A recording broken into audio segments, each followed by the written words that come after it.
स्वागत है आपको अपने चैनल फ्यूचर स्किल एकेडमी पर। आज हम फिर से बात करेंगे 55 से 12 जूनियर असिस्टेंट के बारे में।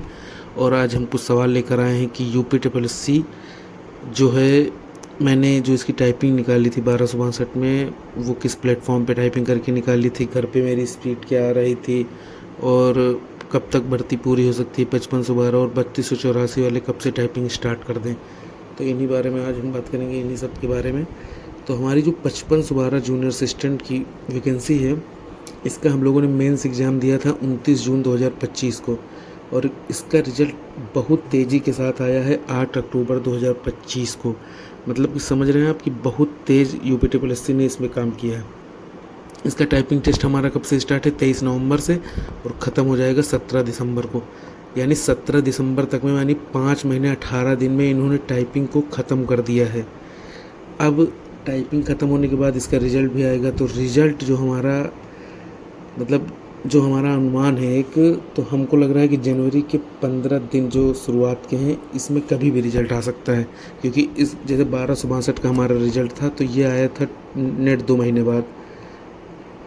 लेकिन यहाँ पर क्या है कि ये भर्ती उससे काफ़ी फास्ट चल रही है। तो यहाँ पर हमको क्या लग रहा है कि जनवरी के पहले 15 दिनों में हमारा रिज़ल्ट आ जाएगा। और उसके बाद जब हमारा रिज़ल्ट आ जाएगा, तो फिर 15 मार्च तक ये डॉक्यूमेंट वेरिफिकेशन कंप्लीट करा देंगे, और फाइनल रिज़ल्ट हमारा अप्रैल में बन के आ जाएगा। और हमारे लोगों के नियुक्ति पत्र जो वितरण होगा, मई में लखनऊ में वितरण होगा, जहाँ तक मेरा अनुमान ये है। तो मई तक ये भर्ती हमको लग रहा है कि देखने को हम लोगों को मिल जाएगी। जून में शायद हम लोगों को अलॉटमेंट लेटर वगैरह सब कुछ मिल जाएगा। तो हमारी ये भर्ती जून तक कंप्लीट हो जाएगी। मतलब इतिहास में सबसे फास्ट वैकेंसी ये क्लियर होने वाली है 55 से 12। अब बात करें 3284 जूनियर असिस्टेंट वाले, टाइपिंग कब से चालू कर दें। तो देखो, जैसे इसका मेंस 1 फरवरी 2026 को लगा हुआ है। अब उसके बाद मुझे जो लग रहा है कि इसका रिज़ल्ट मई में आ जाएगा। और ये भी वैकेंसी बहुत तेज़ चलने वाली है, क्योंकि इसमें भी 3284 पद हैं। और जैसा आप लोगों को पता है, 27 में स्टार्टिंग में चुनाव होने हैं यूपी के। तो ये भी भर्ती बहुत फास्ट होने वाली है, और इसका टाइपिंग टेस्ट मेरे हिसाब से जुलाई में करा दिया जाएगा। तो अगर आपको लगता है कि आपके पास बहुत समय है एग्ज़ाम के बाद, पेपर के बाद, फिर आप रिज़ल्ट का वेट करेंगे, तो आप समझ लीजिए कि रिज़ल्ट आने से 23 नवंबर बीच में 47 दिन मिले हैं लोगों को 55 से 12 में। आप कुछ नहीं कर पाएंगे इतने दिनों में टाइपिंग में। लोग आज परेशान हैं कि भाई 10 की आ रही, 1 की आ रही, अभी लर्निंग कर लें कि ना करें। तो इन सब परेशानियों से अच्छा है कि आप अभी से टाइपिंग में लग जाएं, चाहे 5-5 मिनट करें, चाहे 20-20 मिनट करें, पर अभी से आपको टाइपिंग में लगना पड़ेगा। और मुझे उम्मीद है कि अगर ये कितना भी लेट करेंगे, तो सितंबर से ज़्यादा आपका लेट टाइपिंग नहीं हो सकती है, क्योंकि इनका 2 साल का टेंडर था, और अब चुनाव है। तो अब ये नहीं है कि ये टेंडर ख़त्म हो जाएगा तो दूसरा टेंडर दिया जाएगा। तो मेरे हिसाब से ये क्या लग रहा है कि अभी इसी में इनको बहुत जल्दी इसमें टाइपिंग करानी होगी। तो 3284 की टाइपिंग भी जुलाई तक हो जाएगी। अब इसमें अगर आप अपने आप को दिलासा देना चाहते हैं कि भैया अरे इतनी जल्दी कहाँ करा देंगे, आयोग इतना फास्ट थोड़ी नहीं, तो आयोग को आपने देख लिया है कितना फास्ट है। जितने दिन में वो आपको फाइनल आंसर की नहीं देता था, उतने दिन में इसने आपको रिजल्ट दे दिया है।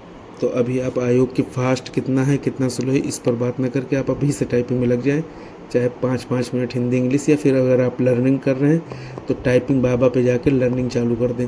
टाइपिंग बाबा पे एक क्लास, एक डेली के हिसाब से 60-65 वीडियो पढ़ें आप डेली, हिंदी की और इंग्लिश की। इसी तरीके से प्रैक्टिस करके आप आराम से टाइपिंग सीख सकते हैं।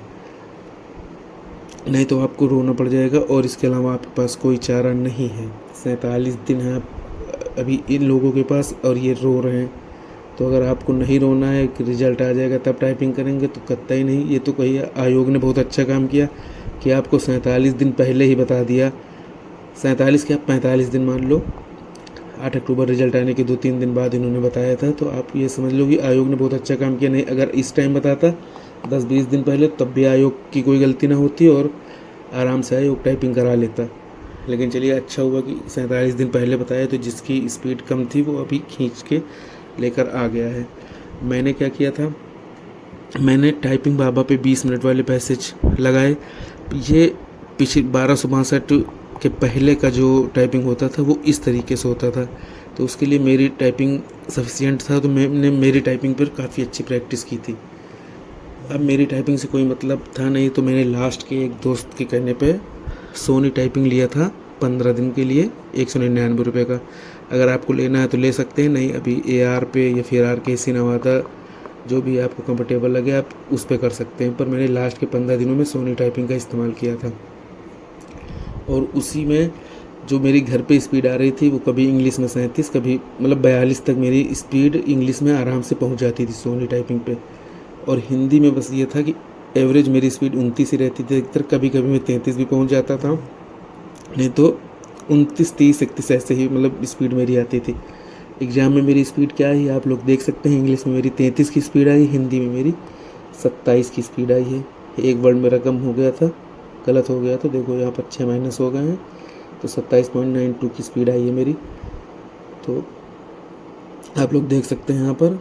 तो घर पे मेरी स्पीड क्या थी, 29 एवरेज ही आती थी। अगर मैं मान लीजिए मैंने 10 पैसेज किए तो 10 में 5 में 29 आती थी, और 5 में 30, 31, 32 इस तरीके से आती थी, पर एवरेज मेरा 29 रहता था। तो वहाँ हिंदी में आपको कोई फ़र्क नहीं देखने को मिलेगा, क्योंकि इंग्लिश में प्रेशर ज़्यादा रहता है। इसलिए आप अगर इंग्लिश की स्पीड ज़्यादा से ज़्यादा बढ़ाने की कोशिश करें, इंग्लिश की स्पीड ज़्यादा से ज़्यादा आप बढ़ा लेंगे तो आपकी टाइपिंग अच्छी हो जाएगी।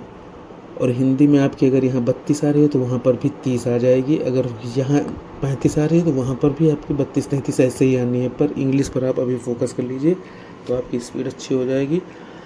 और तो कुछ नहीं बताने के लिए मेरे पास, बाकी आप टाइपिंग करते रहें। समय बहुत कम है, अभी मैं टाइम टेबल का भी एक वीडियो डाल दूँगा 15 दिन में 1 से लेके 15 नवंबर तक कैसे आपको टाइपिंग करनी है।